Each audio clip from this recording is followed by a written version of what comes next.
नमस्कार दोस्तों, YouTube channel Kritika coaching LHP में आपका स्वागत है। आज इस वीडियो में क्लास 8 का चैप्टर नंबर 18 है क्षेत्रमिति यानी कि मेंसुरेशन। तो इस चैप्टर में आपको क्या पढ़ना है, यहाँ पे कुछ पॉइंट दिए हैं जैसे कि समलंबाकार क्षेत्र का क्षेत्रफल, दूसरा वृत्त की परिधि एवं व्यास में संबंध, अगला पॉइंट है कि वृत्ताकार क्षेत्र का क्षेत्रफल और लंबवृत्तीय बेलन का आयतन एवं संपूर्ण पृष्ठ और लंबवृत्तीय शंकु का आयतन एवं संपूर्ण पृष्ठ। तो यहाँ पर 4-5 चीज़ें हैं कुछ। एक तो शंकु है, बेलन है, वृत्त का क्षेत्रफल, वृत्त की परिधि और व्यास में संबंध और समलंब का क्षेत्र का क्षेत्रफल। तो ये 4-5 पॉइंट है जो आपको इस चैप्टर में पढ़ने को मिलेंगे।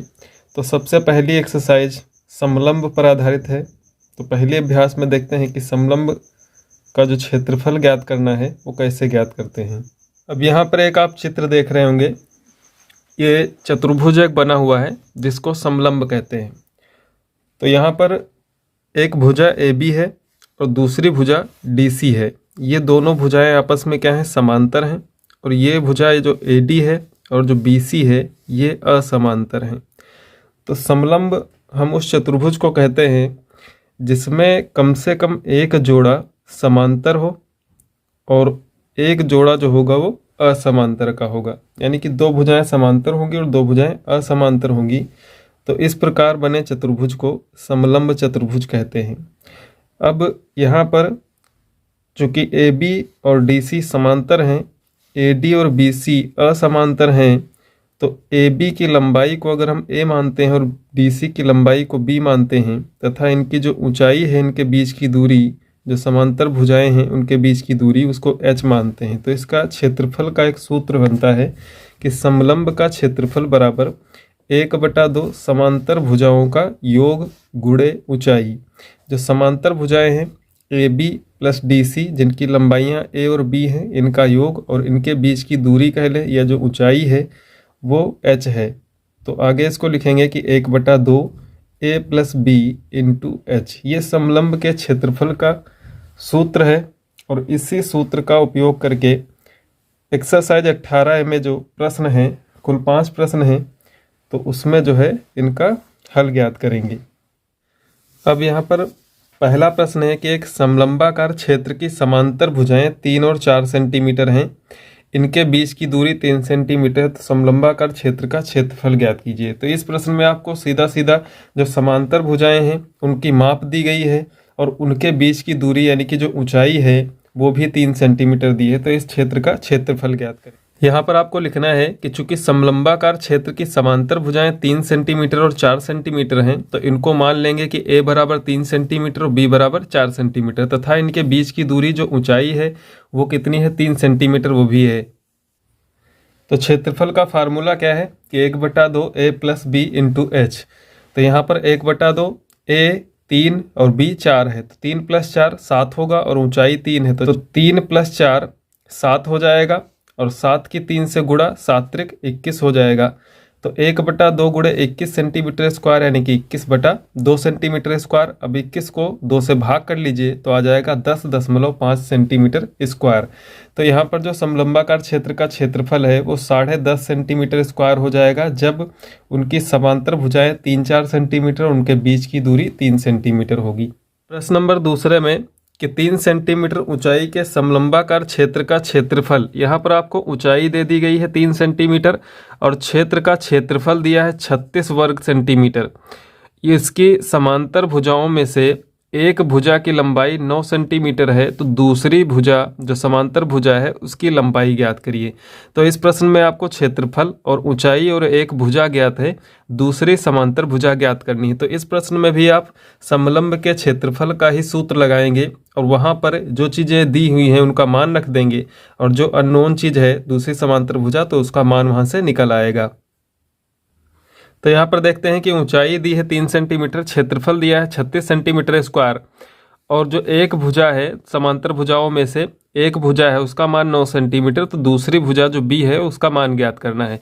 तो यहाँ पर चूंकि क्षेत्रफल बराबर 36 सेंटीमीटर स्क्वायर है और क्षेत्रफल का सूत्र है कि 1/2 a plus B into H बराबर हो जाएगा 36 सेंटीमीटर स्क्वायर के। अब यहाँ पे जो बटे का 2 है ये दाहिने पक्ष में जब भेजेंगे इसको तो भाग में है तो यहाँ पर गुणा करेगा, तो ये a प्लस बी गुणे एच बराबर 36 दूना 72 सेंटीमीटर स्क्वायर हो जाएगा।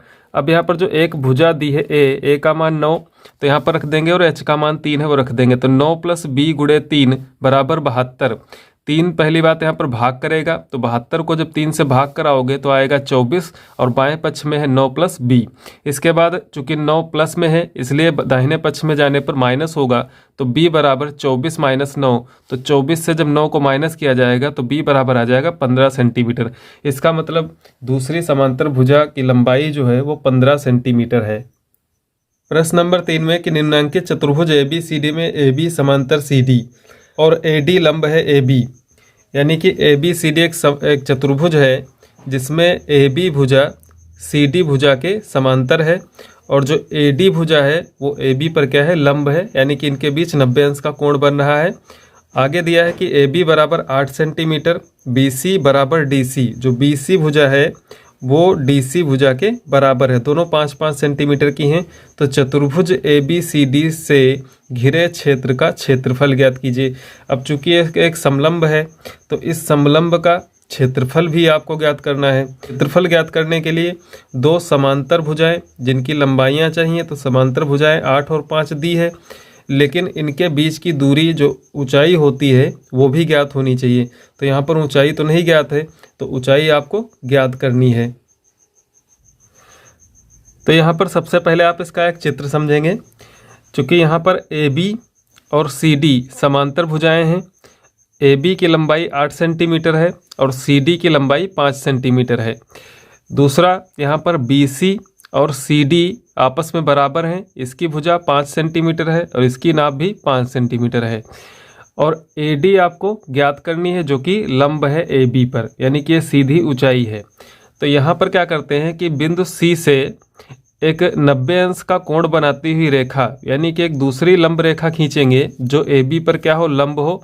तो मान लिया कि यहाँ पर बिंदु E पर जो है उनको प्रतिच्छेद करती है, यानी कि मिलती है। तो एक C रेखा खींची गई जो AB पर क्या है, लंब है। अब होगा क्या यहाँ पर, चूँकि CD जो है 5 सेंटीमीटर है तो A से E तक की दूरी ये भी क्या होगी, 5 सेंटीमीटर होगी।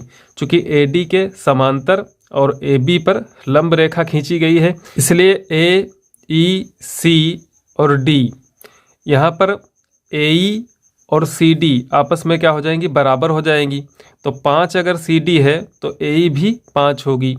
अब यहाँ पर पूरी भुजा जो थी AB वो 8 सेंटीमीटर थी, जिसमें से AE भुजा 5 सेंटीमीटर निकल गई, तो जो B से E की दूरी है B वो कितनी बची, 3 सेंटीमीटर। और ये जो BEC एक समकोण त्रिभुज होगा जिसमें कोण E क्या है, 90 अंश है। तो 90 अंश के सामने की भुजा क्या कहलाती है, कर्ण। तो कर्ण की माप यहाँ पर 5 सेंटीमीटर दी है और जो BE भुजा है ये आधार हो जाएगी। तो आधार 3 है, कर्ण 5 है, तो इस कंडीशन में जो ये लंब है CE इसकी माप आपको ज्ञात करनी है। तो यहाँ पर पाइथागोरस प्रमेय लगाएंगे और पाइथागोरस प्रमेय से इस लंब की लंबाई ज्ञात करेंगे। अब दिया है चतुर्भुज ABCD में AB समांतर CD, AD लंब AB और AB बराबर 8 सेंटीमीटर, BC बराबर DC बराबर 5 सेंटीमीटर। तो आ जाते हैं कि समकोण त्रिभुज BEC में कि BC 5 सेंटीमीटर, BE 3 सेंटीमीटर और CE ज्ञात करनी है। तो कर्ण का स्क्वायर बराबर आधार स्क्वायर प्लस लंब स्क्वायर, पाइथागोरस प्रमेय लगाएंगे। यहाँ पर कर्ण का मान 5 है, आधार का मान 3 है, तो दोनों का जब वर्ग करेंगे और उसके बाद 5 का वर्ग 25 और 3 का वर्ग 9, तो 25 से 9 को माइनस करने पर 16 बचेगा और 16 बराबर C स्क्वायर में जब वर्गमूल लेंगे तो C बराबर 4 सेंटीमीटर। इसका मतलब जो दोनों समांतर भुजाएं हैं उनके बीच की दूरी है 4 सेंटीमीटर। अब AD बराबर C बराबर 4 सेंटीमीटर, तो AD का मान भी 4 सेंटीमीटर हो गया। तो समलंब ABCD का क्षेत्रफल बराबर 1/2 AB प्लस CD जो समांतर भुजाएं हैं गुणे AD उनकी ऊंचाई है।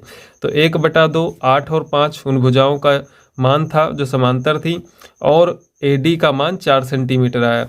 तो 8 5 का जोड़ 13, 13 गुणे 4 और इधर 1/2, 2 से इसको काट देंगे 4 को, तो 13 दूनी कितना बच जाएगा, 13 दूनी 26 सेंटीमीटर स्क्वायर इस समलंब का क्षेत्रफल होगा।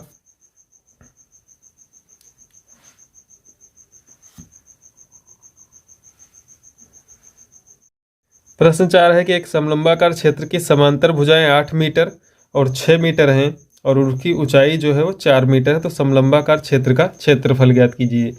तो इसमें भी सूत्र का प्रयोग करेंगे और इसका क्षेत्रफल ज्ञात करेंगे। तो यहाँ पर a बराबर 8 मीटर दिया है, b बराबर 6 मीटर और जो ऊंचाई है h बराबर 4 मीटर। तो क्षेत्रफल का फार्मूला है कि 1/2 a plus B into H. तो 1/2 a प्लस बी का मान 8 प्लस 6, a बराबर 8 b बराबर 6 और गुणे ऊंचाई 4। तो 8 6 14 होता है, 14 गुणे 4 और इधर गुणे में 1/2, 2 से भाग कर देंगे, 2 1 कम 2 दूनी 4 कट जाएगा, 14 दूनी हो जाएगा 28। तो 28 मीटर स्क्वायर इस समलंबाकार क्षेत्र का क्षेत्रफल होगा। प्रश्न नंबर 5 में कि एक समलंबाकार क्षेत्र का क्षेत्रफल 240 मीटर स्क्वायर दिया है और उसकी ऊंचाई 15 मीटर दी है। यहाँ पर क्षेत्रफल दिया है और ऊंचाई दी है। यदि समांतर भुजाओं में से एक दूसरी की दोगुनी हो तो दोनों समांतर भुजाओं की लंबाई ज्ञात कीजिए। यहाँ पर क्षेत्रफल और उनके बीच की दूरी जो समांतर भुजाएं हैं वो दी हुई है। एक भुजा दूसरी भुजा की दोगुनी है तो दोनों की लंबाइयाँ ज्ञात करनी है। तो जैसा कि क्षेत्रफल दिया हुआ है, क्षेत्रफल है 270 मीटर स्क्वायर और ऊंचाई उनकी है 15 मीटर। तो माना दोनों समांतर भुजाएं क्रमशः ए और बी हैं। जो समांतर भुजाएं आपको ज्ञात करनी है उनको मान लीजिए कि ए और बी हैं। तब प्रश्न के अनुसार क्या हो जाता है कि एक भुजा दूसरे की दोगुनी है, तो ए बराबर क्या हो जाएगा 2b। अब क्षेत्रफल 270 दिया हुआ है, क्षेत्रफल का सूत्र 1/2 a plus B into H बराबर 270 के बराबर होगा। इसके बाद 1/2, 2 जो भाग में है इसको दाहिने पक्ष में भेजेंगे तो यहाँ पर गुणा कराएगा, तो 270 गुणे 2 और h का मान जो 15 है ये भाग में आ जाएगा, तो 270 गुणे 2/15 और इधर बचेगा a प्लस बी। यहाँ से इसको भाग कर देंगे, 3 से काटेंगे तो 3 5 15 होता है, 3 से 270 को भाग करेंगे तो 90 आ जाएगा। इसके बाद 5 एकम 5 काटेंगे और यहाँ पर 90 को जो 5 से भाग करेंगे तो 18 और 2 की गुणा कराएंगे तो आ जाएगा 36।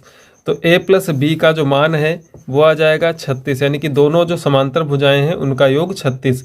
अब यहाँ पर a का जो मान है वो a बराबर है 2b के, तो a की जगह पर रख देंगे 2b और प्लस b बराबर 36। तो ये हो जाएगा 2b और 1b मिलकर के 3b। 3b बराबर अगर 36 के होगा तो 3 से जब भाग कराएंगे तो b का मान हो जाएगा 12। अब b का मान 12 हो गया, तो चूंकि a बराबर है 2b तो इसलिए b का मान यहाँ पर रखेंगे, तो a बराबर 2 गुणे 12, तो 12 दूनी 24, तो a का मान हो जाएगा 24 मीटर। तो एक भुजा 24 मीटर है और दूसरी भुजा 12 मीटर है।